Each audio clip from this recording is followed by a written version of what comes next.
روزے کا مقصد بھوک اور پیاس کاٹنا نہیں ہے، یہ کوئی خوراک بچاؤ مہم بھی نہیں ہے، بلکہ فرمایا وَشَهْرٌ يُزَادُ فِيهِ رِزْقُ الْمُؤْمِنِ، یہ مہینہ ایسا ہے جس میں مومن کا رزق بڑھ جاتا ہے، اس کا رزق زیادہ بڑھ جاتا ہے، تو یہ خرچہ کم نہیں ہوتا، اس میں تو خرچہ زیادہ ہوتا ہے، تو یہ اس لیے نہیں ہے۔ تو پھر مقصد کیا روزے کا؟ بھوک اور پیاس کا مقصد کیا ہے؟ تو ارشاد فرمایا لعلکم تتقون، اتقاء کا نور تمہیں نصیب ہو، تقوی کا نور نصیب ہو۔ اور تقوی کیا ہے؟ محتاط زندگی گزارنا، کوئی عمل اللہ اور اس کے رسول کے بتائے ہوئے احکام سے ہٹ کر نہ ہو، یہ تقوی ہے۔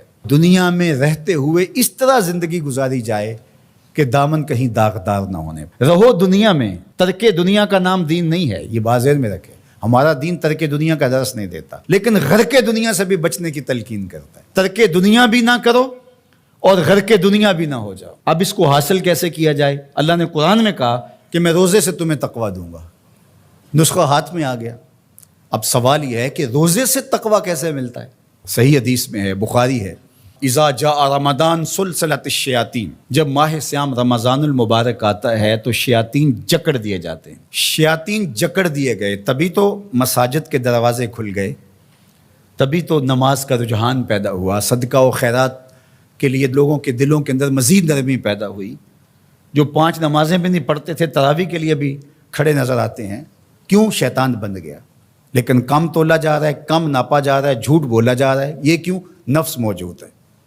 نیکی کا ماحول اس لیے پیدا ہوا کہ شیطان بند گیا، بدی پھر بھی موجود ہے اس لیے کہ نفس موجود ہے۔ اب ہمارا کام ویسے آسان ہو گیا کہ پہلے تنہا جان کو 2 دشمنوں کے مقابلے میں رہنا تھا اور جان لڑ نہیں پاتی تھی، اب دشمن ایک ہو گیا، ایک بندہ ہوا ہے۔ اب صرف جو ہے وہ ہم نے لڑنا ہے نفس سے، شیطان تو بندہ ہوا ہے۔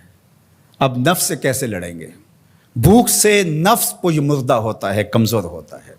میرے اور آپ کے آقا و مولا حضور ختمی المرتبت صلی اللہ علیہ وآلہ وسلم نے ارشاد فرمایا یا معشر الشباب من استطاع منکم الباء فلیتزوج، اے جوانوں کے گروہ، تم میں سے جو نکاح کرنے کی طاقت رکھتا ہے دیر نہ کرے۔ اگر مالی استطاعت ہے، مناسب رشتہ مل گیا ہے تو دیر کا ہے کہ نکاح کر لے۔ اور فرمایا اس لیے کہ نکاح نظروں کا بھی محافظ ہے اور تمہاری پارسائی کا بھی محافظ ہے۔ فَإِن لَّمْ يَسْتَطِعْ، اور اگر طاقت نہیں ہے، کسی وجہ سے نکاح نہیں ہو پا رہا، فَعَلَيْكُمْ بِالصَّوْمِ، تو کثرت کے ساتھ روزے رکھو۔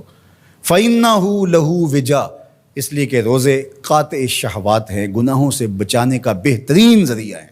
تو بھوک نفس کی تہذیب کا بہترین ذریعہ ہے اور یہ روزے سے نصیب ہوتی ہے۔ دوسری چیز، ہر وقت بولتے جانا اور بولتے ہی رہنا۔ جو کثرت کے ساتھ بولتا ہے وہ غلطیاں بھی کثرت کے ساتھ کرتا ہے۔ خاموشی میں نجات رکھی گئی ہے۔ قیامت کے دن سب سے زیادہ لوگ جو پکڑے جائیں گے وہ زبان کی وجہ سے پکڑے جائیں گے۔ حضور نے زبان کو پکڑ کے کہا کہ لوگ اس کی وجہ سے پکڑے جائیں گے، اس لیے اپنے لہجوں کو کنٹرول کیجئے، اپنی زبان کو کنٹرول کیجئے۔ یہ تہذیب نفس کا بہترین ذریعہ ہے۔ اور تیسری بات، العافیت فی العزلہ، عافیت تو عزلت میں ہے، تنہائی میں ہے۔ لوگوں میں جانا، لوگوں سے میل ملاپ اور اختلاط جتنا زیادہ ہوگا اتنی زیادہ آزمائشیں ہوں گی۔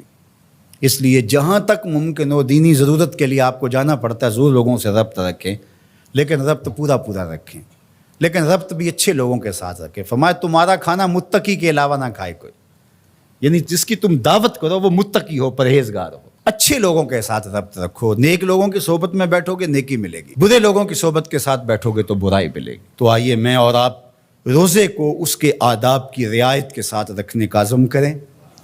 فرمایا کہ من لم یدع قول الزور والعمل بہ فلیس للہ حاجۃ فی ان یدع طعامہ وشرابہ، جس نے جھوٹ اور جھوٹے امور ترک نہیں کیے اس کے بھوکے اور پیاس سے رہنے کی اللہ کو کوئی ضرورت نہیں ہے۔ اس کی مرضی کیا ہے کہ روزہ تمہارے نفس کی تہذیب کا ضامن بن جائے، تمہارے باطن کی ستھرائی کا ذریعہ بن جائے۔ تو اس لیے یہ نہیں کہ ماہ سیام آیا اور چلا گیا، کسی کی زندگی میں 40 رمضان گزر گئے، کسی کی زندگی میں 50 رمضان المبارک گزر گئے، لیکن جہاں کھڑا تھا وہیں کھڑا رہا اور پورا مہینہ روزے رکھے، تراویح پڑھی، لیکن اندر کی طرف توجہ ہی نہ دی۔ رمضان کے بعد جہاں کھڑا تھا پھر وہیں کھڑا ہو